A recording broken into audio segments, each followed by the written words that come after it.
Feedback, what is it? Well, to me, feedback isn't good or bad, right or wrong. It's just information. And I'm going to invite you to look at it the same way.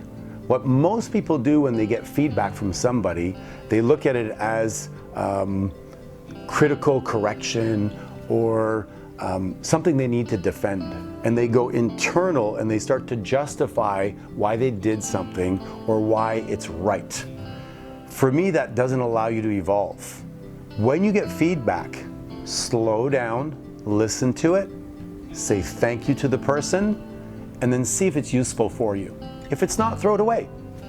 But there's no need to get all wrapped up in taking it personally. It's an opportunity for you to grow and get better, unless you get defensive. Feedback is only information. Allow it to serve you.